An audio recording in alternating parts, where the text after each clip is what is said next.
Hello, good evening students. Good evening ma'am. Welcome to Prarambh SEC. और आज की इस इंग्लिश क्लास का हमारा टॉपिक है आर्टिकल्स। हम ऑलरेडी नाउन प्रोनाउन कर चुके हैं और नेक्स्ट क्लास में अब कर रहे हैं आर्टिकल्स। तो आर्टिकल्स का मतलब क्या होता है? There are 3 words, a, an and the.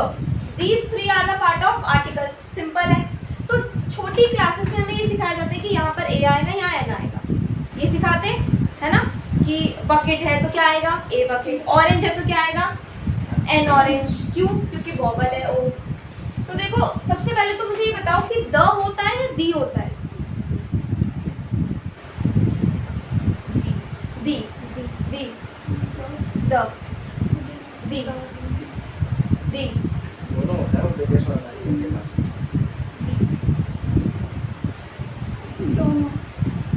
दोनों, लेकिन ब्रिटिश अमेरिकन नहीं।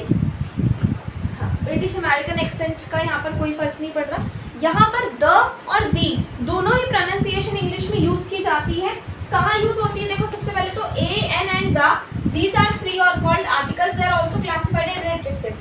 हम ए, एन और द को एडजेक्टिव्स भी मानते हैं, ठीक है। एडजेक्टिव्स का भी पार्ट है क्या? A, an and the. अब before we start, pay attention to the will be pronounced as the. कि द को दी कब बोलना है? If the next word starts with a vowel sound. जैसे क्या बोलोगे? The orange, the pen. The orange, the pen. तो अगर the will be pronounced as the कब बोलेंगे? जब नेक्स्ट वर्ड की जो साउंड है वो स्टार्ट हो रही है किसी कॉन्सोनेंट से। और कॉन्सोनेंट क्या होते हैं? ए, ई, आई, ओ, यू को छोड़ के जो लेटर्स बच गए दोज आर कॉन्सोनेंट्स, ठीक है। ए, ई, आई, ओ, यू वॉवल, बाकी जो बच गए वो कॉन्सोनेंट है। अगर कॉन्सोनेंट है तो द बोलो, और अगर वॉवल है तो दी। क्लियर? ये समझ आ गया।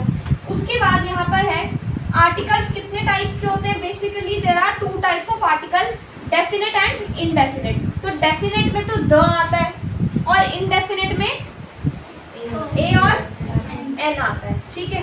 अब अगर मैं आपको सरल भाषा में समझाऊं तो सपोज ये कैसे पता चलेगा कि मुझे डेफिनेट आर्टिकल का यूज करना है या इनडेफिनेट आर्टिकल का यूज करना है? एक इजी लैंग्वेज में समझाती हूँ। जैसे आप घर पर हो, आपके पापा घर पे हैं, अब कोई आता है मिलने और आपको बोलते हैं कि आपके पापा से मिलना है। तो अगर आपके पापा ने आपको पहले से नहीं बताया कि कोई उनसे मिलने आने वाला है, तो आप घर जाके मतलब उनको जाके क्या बोलोगे? पापा कोई आया है, वो आपसे मिलना चाहते हैं। पापा कोई आया है, मतलब आपको नहीं पता कौन है वो, पता है? पहले उसके बारे में सुना था? नहीं सुना था। तो क्या बोलेंगे? कोई आया है, आएगा। जब पहले से नहीं पता होता तो हम और एन का यूज करते हैं, ठीक है। लेकिन अगर आपके पापा ने आपको पहले से बता दिया होता कि कोई उनसे मिलने आने वाला है, तो आप बोलते कि पापा वो आ गए जो आपसे मिलना चाहते थे, ये बोलते। तो उनके लिए आपको पता है पहले से कोई आने वाला है, तो उसके लिए आप यूज करोगे द। समझ आ गया?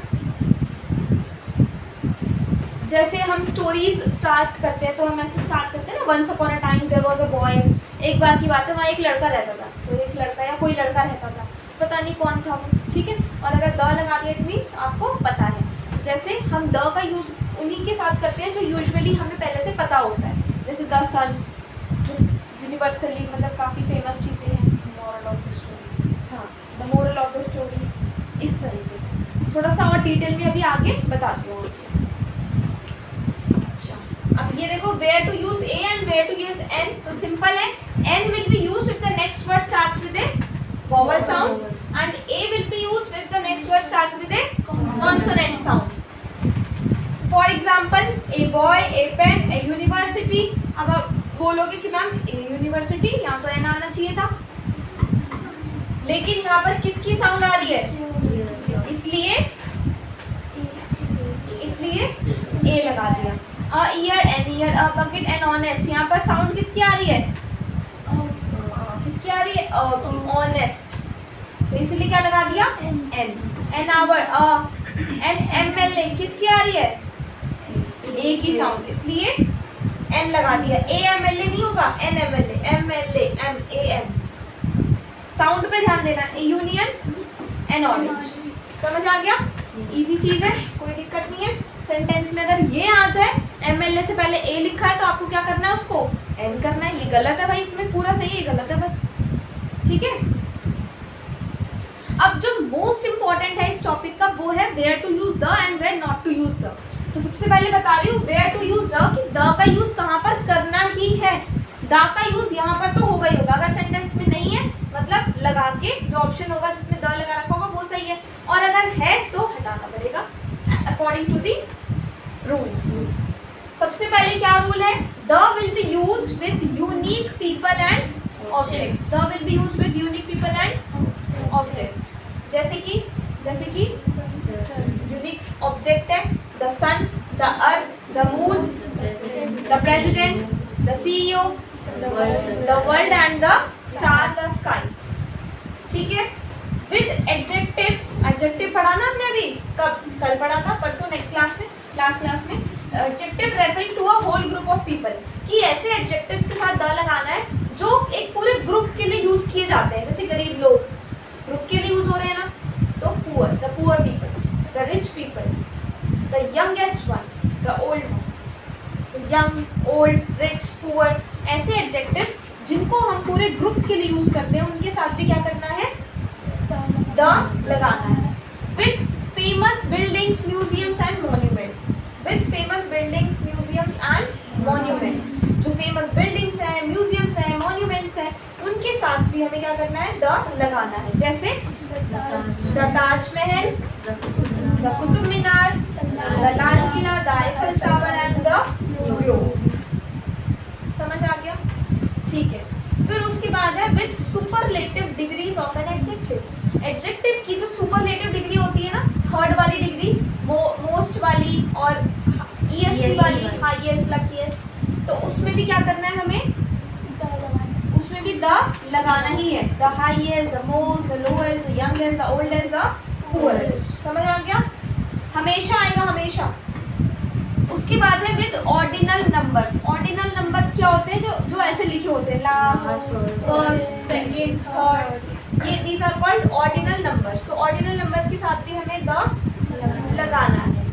उसके बाद है with countries whose names include words like kingdom, state और रिपब्लिक। ऐसी कंट्रीज जो ऐसी कंट्रीज के नेम यूजुअली क्या होता है, किसी कंट्री के साथ द का यूज नहीं होता। जैसे आई लिव इन इंडिया या I live in the India, I live in India, the तो नहीं आ रहा। लेकिन ये एक्सेप्शन है, ये एक एक्सेप्शन है कि ऐसे के साथ लगा रहे, किसके साथ, ऐसी कंट्री जिनमें वर्ड आ रहा है किंगडम, स्टेट या फिर Republic. For example the United states, the United kingdom, the Republic of Ireland, ठीक है। और किसके साथ लगाना है, विद रिवर्स, कैनाल्स, ओशंस यानी नदी, नहर और सागरों के साथ। जैसे कि the Ganga, the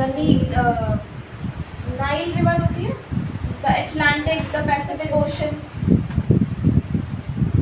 with countries that have plural names. Plural मतलब ऐसी कंट्री जिनमें ऐसा आता हो, जैसे कि नीदरलैंड्स, फिलीपाइंस, ठीक है।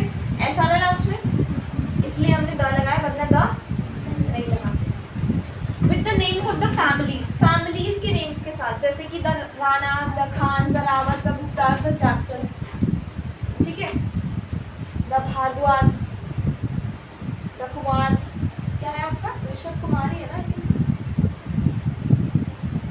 सर नहीं, द सेम वही जो निशाने का, ठीक है, समझ गए। बिफोर, उसके बाद दो और है, क्या है दो ये है कि before the word only, only word से पहले, if in the sentence of the meaning of only is only one, कि अगर सेंटेंस में ओनली का मतलब सिर्फ एक ही है, ओनली वन, तो उससे पहले लगाना है सिर्फ the only son, the only friend, the only batsman. आगे समझ, ओनली से पहले लगेगा। और होल से पहले और ऑल के बाद, जैसे I am reading whole book, ये गलत है, ये गलत है। सही क्या होगा, I am reading the whole book, ये सही होगा। All books are kept on the table, ये गलत है। क्या सही होगा, all the books are kept on the table. क्यों, क्योंकि होल से पहले लगाना था और ऑल के बाद लगाना। समझ आ गया, क्लियर। तो ये तो आपके कंसेप्ट हो गए कि यहाँ तो द लगेगा ही लगेगा, ठीक है, अब बताती हूँ कि कहाँ पर द का यूज नहीं करना। सिर्फ 5 है, सिर्फ 5 ऐसे एक्सेप्शन है कि यहाँ पर द का यूज नहीं होता, बाकी हर जगह होता। कहाँ नहीं होता? The is not use before the name of any disease. जैसे बच्चे अपनी एप्लीकेशन लिखते हैं तो मैं देखती हूँ कई बार लिखते हैं I am suffering from the fever, जो कि पूरी तरह से गलत होता है। I am suffering from the fever नहीं होता, क्या होता है? I am suffering from fever. The is not use before the name of any disease, किसी बीमारी से पहले द का यूज नहीं करना, ठीक है। दूसरा क्या है? कंट्री के नेम से पहले यूज मत करना, जैसे अभी मैंने आपको एग्जांपल दे दिया, समझा दिया। उसके बाद क्या है? I speak the Hindi, I speak Hindi, I speak English, I speak Telugu, Tamil, जो भी है, ठीक है। तो लैंग्वेज से पहले नहीं आएगा, कंट्री से पहले नहीं आएगा, डिजीज से पहले नहीं आएगा, ब्रेकफास्ट, लंच और डिनर वर्ड से पहले नहीं आएगा। I had the breakfast, no, I had breakfast, ठीक है। ब्रेकफास्ट, लंच और डिनर से पहले नहीं आएगा और प्रॉपर नाउन से पहले नहीं आएगा, जैसे the Ram, the Delhi, the India, the Rahul. Incorrect, totally incorrect. तो जो मेरा क्वेश्चन बना था वो कहाँ से बना था? यहाँ से बना था। मैंने देखा कि द मुंबई गलत है, हटाओ। तो जो ऐसे पार्ट अंडरलाइन हो रखा था वो मैंने आंसर में कर दिया। समझ गए? तो कंसेप्ट अपने सारे दिमाग में रखने, कुछ नहीं पता कौन सा कहाँ किस क्वेश्चन में अप्लाई हो जाए। जितनी आप ग्रामर पढ़ा रही हूँ ना मैं, इससे ज़्यादा आपका कुछ नहीं आएगा।